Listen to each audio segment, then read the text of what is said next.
निलंबित पोलीस अधिकारी रणजित कासलेचे नवीन व्हिडिओ आता समोर आलेले आहेत। यापैकी एका व्हिडिओत तो पब मध्ये डान्स करताना दिसतोय। दुसऱ्या व्हिडिओत बंदूक हातात घेऊन जातोय।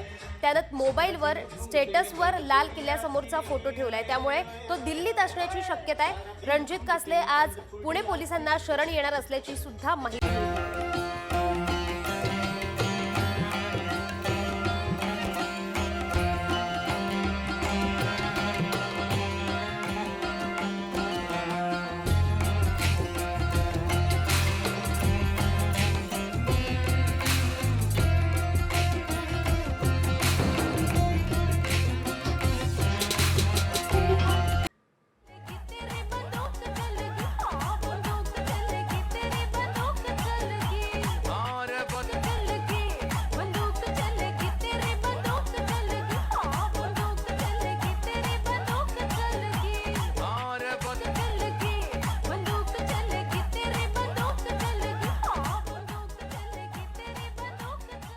तर आता बातमी समोर येते धनंजय मुंडे आणि भाजपचे आमदार सुरेश धस यांच्याच संदर्भातली। माजी मंत्री धनंजय मुंडे आणि भाजपचे आमदार सुरेश धस हे आज एकाच मंचावर येण्याची शक्यता आहे। भगवानगडावर नारळी सप्ताहाची सांगता होणार आहे। त्या कार्यक्रमात बीडमधले हे दोन्ही नेते एकाच व्यासपीठावर येण्याची शक्यता वर्तवण्यात आली आहे। महंत नामदेव शास्त्री धस आणि मुंडेंमध्ये मध्यस्थी करणार का, त्यांच्यात दिलजमाई होणार आहे का, याचीच सध्या जिल्ह्यात चर्चा सुरू आहे।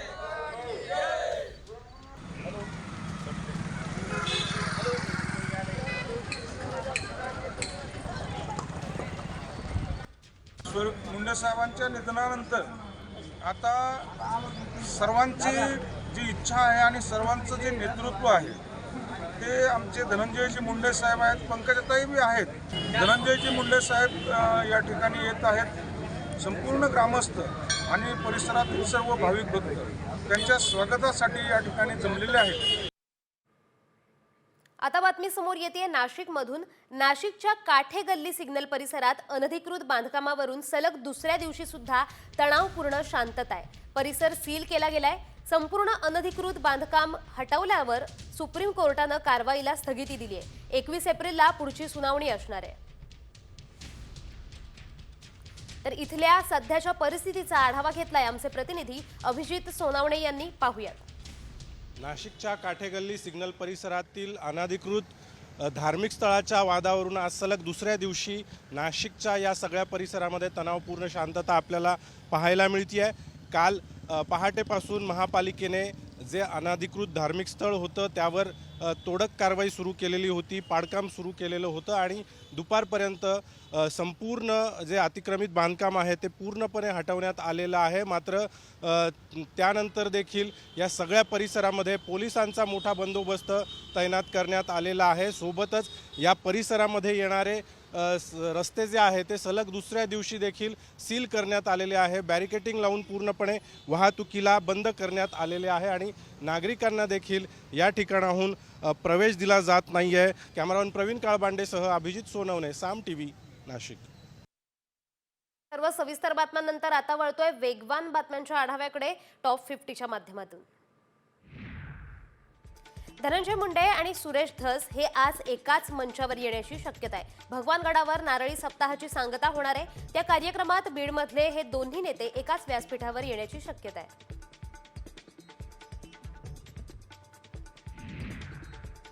घाटकोपरमध्ये पुन्हा एकदा मराठी गुजराती वाद टोकाला गेलाय। तुम मराठी लोक गंदा आहे, तुम मच्छी मटण खाते हो असं म्हणत या सोसायटीतील 4 कुटुंबांचा दररोज अपमान केला जातोय। मनसेनं आता या संदर्भात आवाज उठवलाय। या सोसायटीत जाऊन मनसे कार्यकर्त्यांनी गुजराती लोकांना दम दिलाय।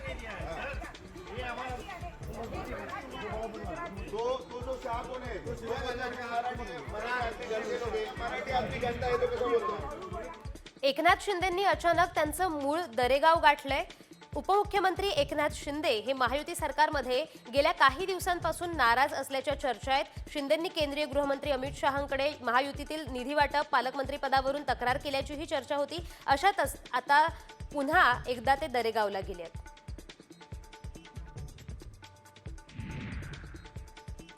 उपमुख्यमंत्री अजित पवार पहिल्यांदाच कर्जत जामखेड विधानसभा मतदारसंघाच्या दौऱ्यावर जाणार आहेत। त्यांच्या स्वागतासाठी रोहित पवारांच्या नावे बॅनर लागलेत। एकीकडे वेगवेगळ्या कार्यक्रमाच्या निमित्तानं शरद पवार आणि अजित पवारांच्या भेटीगाठी होत आहेत, दुसरीकडे कर्जत जामखेडमध्ये रोहित पवारांच्या नावे बॅनर लागले. उदयनराजेंच्या मागणीचं उद्धव ठाकरेंनी समर्थन केलंय. राजभवनाच्या जागेवर शिवरायांचं भव्य स्मारक होऊ द्या अशी मागणी भाजप खासदार उदयनराजेंनी केली होती. यालाच उद्धव ठाकरेंनी पाठिंबा दिलाय. राज्यपालापेक्षा शिवरायांचं स्थान मोठं असल्यानं राजभवनाच्या जागेवरच शिवरायांचं स्मारक व्हावं अशी मागणी नाशिकच्या सभेत त्यांनी केली आहे. सांगलीत जिल्हा मध्यवर्ती बँकेला यावर्षी 186 कोटींचा नफा झालाय. त्यामुळे या बँकेचा राज्यातील टॉप 5 जिल्हा मध्यवर्ती बँकांमध्ये समावेश झालाय. दरम्यान बँकेच्या 128 शाखांची 100% कर्जवसुली झाली आहे, तर ठेवींमध्येही मोठ्या प्रमाणात वाढ झाली आहे. प्रहारच्या मशाल आंदोलनाची सरकारकडून दखल घेण्यात आली आहे. मंत्रालयात आज दुपारी 12 वाजता कृषी मंत्री माणिकराव कोकाटेंसोबत बच्चू कडू यांच्यासह शेतकऱ्यांची बैठक होणार आहे. शेतकऱ्यांची कर्जमाफी करा या मागणीसाठी बच्चू कडूंनी 11 तारखेला कोकाटेंच्या घरासमोर मशाल आंदोलन केलं होतं. आता पहिलीपासूनच इंग्रजीसह हिंदीची सुद्धा सक्ती करण्यात आली आहे. 1ली ते 5वी साठी हिंदी ही तृतीय भाषा अनिवार्य करण्यात आली आहे. मराठी आणि इंग्रजी माध्यमांच्या शाळांसाठी हा निर्णय लागू करण्यात आलाय. नवीन अभ्यासक्रमाच्या अंमलबजावणीसाठी हे आदेश जारी करण्यात आले आहेत.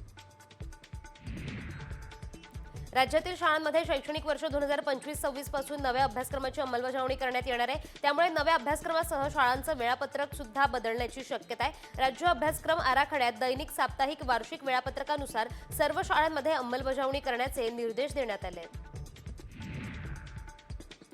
जीएसटीमुळे आता विद्यार्थ्यांना भुर्दंड पडणार आहे. मुंबई विद्यापीठाला 16 कोटी 90 लाख रुपयांचा जीएसटी भरण्याची नोटीस देण्यात आली आहे. विद्यापीठाला 2017 पासूनचा जीएसटी भरण्यासाठी केंद्रीय जीएसटी विभागाने ही नोटीस बजावली आहे. त्यामुळे आता सरकारी विद्यापीठांनाही उत्पन्नातील वाटा केंद्र सरकारला द्यावा लागणार आहे. लातूरच्या माध्यमिक शिक्षण विभागातील अनागोंदी कारभाराचा साम टीव्हीनं पर्दाफाश केल्यानंतर प्रशासनाला आता जाग आलेली आहे. शिक्षण उपसंचालकांनी क्लर्कच्या टेबलवर काम करणाऱ्या खासगी व्यक्तीची चौकशी करून कारवाईचे आदेश दिलेत. माध्यमिक शिक्षण विभागात एका 12वी पास व्यक्तीकडून काम करून घेत असल्याची बातमी साम टीव्हीनं दाखवली होती. कोचिंग क्लासेस घेणाऱ्या शाळा शिक्षकांवर कारवाई होणार आहे असा इशाराच आता शिक्षणाधिकाऱ्यांनी दिलाय. या शिक्षकांकडून विद्यार्थ्यांवर आपल्या क्लासेसमध्ये येण्यासाठी दबाव टाकला जातो. याबाबत तक्रारी आल्या होत्या. यावर आता सर्व शाळांमध्ये प्रत्येक शिक्षकाकडून लेखी आश्वासन घेतलं जाणार आहे.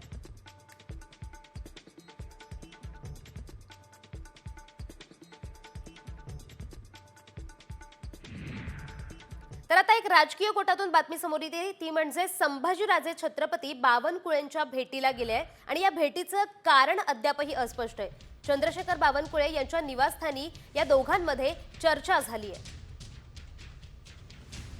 तर मुंबईत संभाजीराजे बावनकुळेंच्या भेटीला गेले.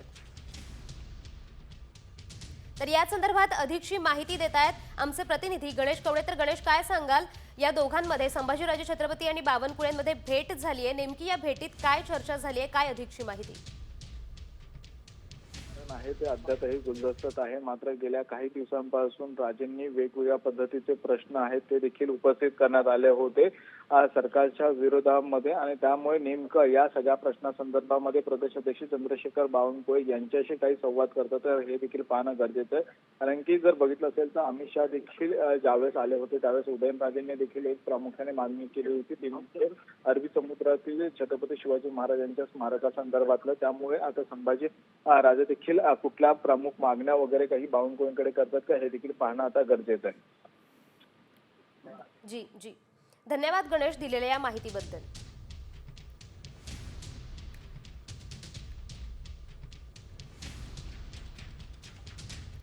तर मालवणमधून आता बातमी समोर येते. मालवणमधील राजकोट किल्ल्यावर छत्रपती शिवाजी महाराजांचा पुतळा उभारण्याचं काम जवळपास पूर्ण झालंय. येत्या 1 मे अर्थात महाराष्ट्र दिनी पुतळ्याचं अनावरण करण्यात येणार आहे. पंतप्रधान मोदींच्या हस्ते अनावरण झालेला राजकोट किल्ल्यावरील शिवाजी महाराजांचा 35 फुटी पुतळा अवघ्या 8 महिन्यात कोसळला होता. त्यामुळे संतापाची लाट सुद्धा उसळली होती. आता त्याच ठिकाणी 32 कोटी खर्च करून 83 फुटी उंच पुतळा उभारण्यात आलाय. तर शिवरायांच्या पुतळ्याची उंची ही 60 फूट आहे. चबुतरा तलवारीसह एकूण उंची ही 83 फूट होती. अंदाजे 40 टन ब्रॉन्झचा यासाठी वापर करण्यात आलाय. 35 टन स्टील फ्रेमवर्क सुद्धा करण्यात आलंय. गंजरोधक बांधकाम साहित्याचा वापर या पुतळ्यासाठी करण्यात आलाय. आयुर्मान 100 वर्ष हा पुतळा टिकेल असं सांगण्यात येत आहे.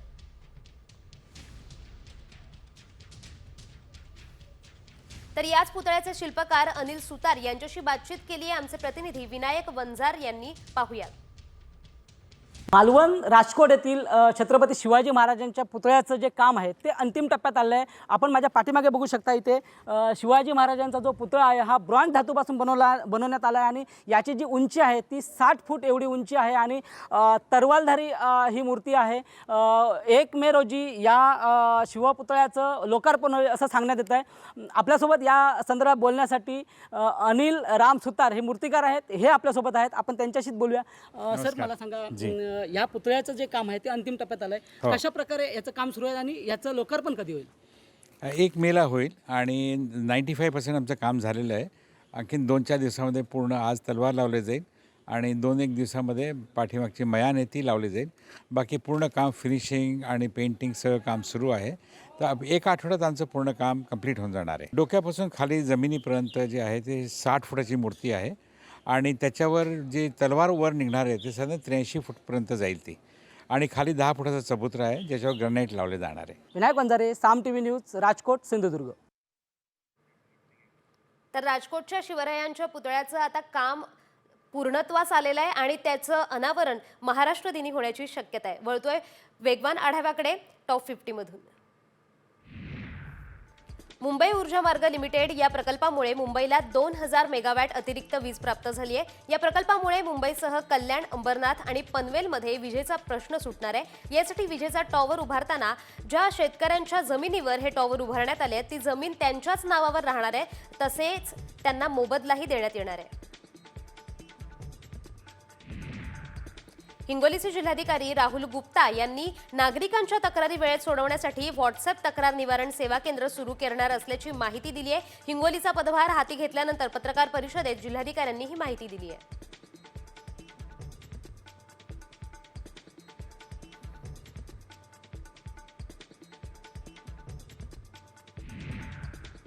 नागपूर हिंसाचार प्रकरणी मोहम्मद हमीद इंजिनियरच्या जामीन प्रकरणात कोर्टाने सरकारला फटकारलंय.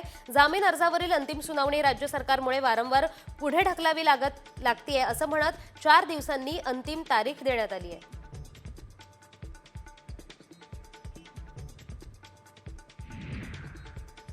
नागपुरातील पुरासाठी स्वामी विवेकानंद स्मारक कारणीभूत नाही असा हवाला आता केंद्रीय जल आणि ऊर्जा संशोधन केंद्राने महापालिकेला दिलाय.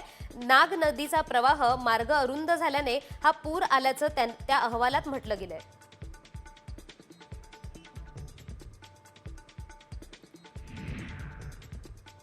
सरकारने 35 अमान्य फिक्स डोस कॉम्बिनेशन औषधांच्या निर्मिती आणि विक्रीवर बंदी घातली आहे. ज्यात 2 किंवा अधिक सक्रिय फार्मास्युटिकल घटकांचं निश्चित प्रमाण मिश्रण असतं अशी ही औषधं आहेत.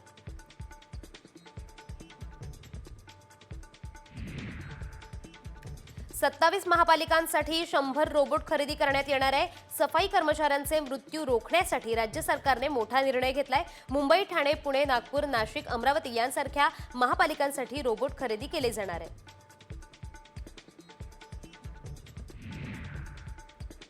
मेघालय पोलिसांनी अटक केलेल्या बांगलादेशी नागरिकांना नवी मुंबईतील 2 जणांनी अभय दिलं होतं.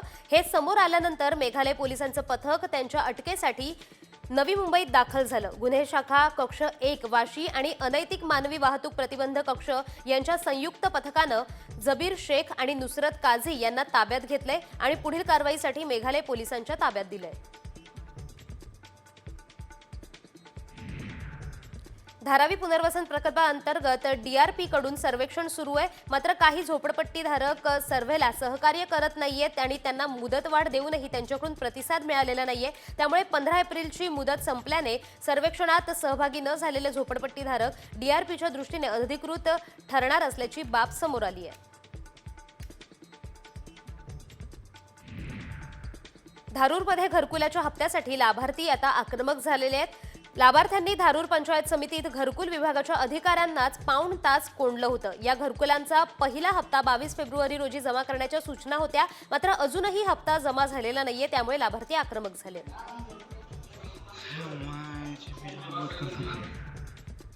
सिडको पुढे घर विक्रीचं संकट उभं राहिलंय। उपलब्ध करून दिलेली घरं महाग असल्यामुळे ग्राहकांचा थंड प्रतिसाद मिळतोय। सोडत काढून 2 महिन्यांचा कालावधी लोटलाय, तरी प्रत्यक्ष घर घेण्यासाठी आतापर्यंत अवघ्या 2900 ग्राहकांनीच कन्फर्मेशन अमाउंट सिडकोकडे भरली आहे। तनिषा भिसे प्रकरणातील ससूनचा अहवाल शासनाकडे पोहोचवण्यात आलाय। गर्भवती मृत्यू प्रकरणी ससून सर्वोपचार रुग्णालयाच्या समितीने पुणे पोलिसांसह वैद्यकीय शिक्षण विभागाकडे हा अहवाल पाठवलाय। गर्भवतीवर उपचार करताना डॉक्टरांकडून निष्काळजीपणा झाला का याची चौकशी आता समितीने केली आहे। केएम रुग्णालयात येणाऱ्या रुग्णांना लवकरच आणि सोप्या पद्धतीने केस पेपर मिळावा यासाठी नवं रजिस्ट्रेशन काउंटर तयार करण्यात आलंय। त्यामुळे गर्दीवर नियंत्रण मिळवणं शक्य होणार आहे। यात हिरकणी कक्ष, केस पेपर देणाऱ्या कर्मचाऱ्यांची जागा वातानुकूलित करण्यासोबतच जन आरोग्य योजनेची स्वतंत्र खिडकी सुद्धा ठेवण्यात आली आहे।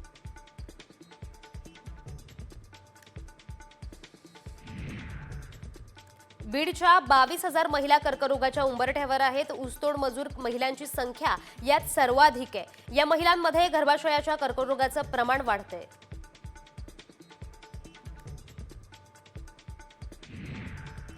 अंबरनाथमध्ये पालिका शाळेच्या आवारात उभारण्यात आलेल्या अनधिकृत मदरशावर पालिकेनं आज अत्यंत गोपनीय पद्धतीने तोडक कारवाई केली आहे। यावेळी कोणताही पोलीस बंदोबस्त सुद्धा घेण्यात आला नव्हता। जेसीबीच्या सहाय्याने हा मदरसा जमीनदोस्त करण्यात आलाय। या कारवाईनंतर शहरातील इतर शासकीय जागेतील अतिक्रमणांवरही कारवाई होतीये का हे पाहावं लागणार आहे।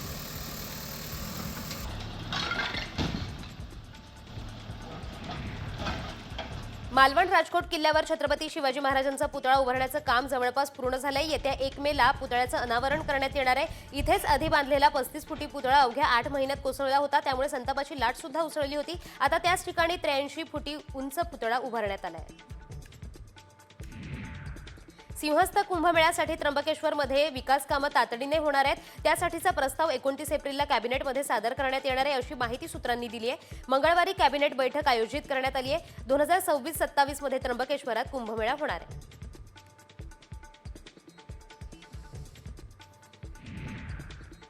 तर आता एक महत्त्वाची बातमी समोर येते। खासगी कोचिंग क्लासेसच्या संदर्भातली। शाळेतले शिक्षक जर खासगी कोचिंग क्लास चालवत असतील तर आता थेट कारवाई होणार आहे। शिक्षकांकडून विद्यार्थ्यांवर खासगी क्लासेसमध्ये येण्यासाठी दबाव टाकला जात असल्याच्या तक्रारीत वाढ झाली होती, त्यामुळे शिस्तभंगाच्या कारवाईचा इशारा शिक्षणाधिकाऱ्यांनी दिलाय। सर्व शाळांमध्ये प्रत्येक शिक्षकाकडून तसं लेखी आश्वासन सुद्धा घेण्यात आलंय।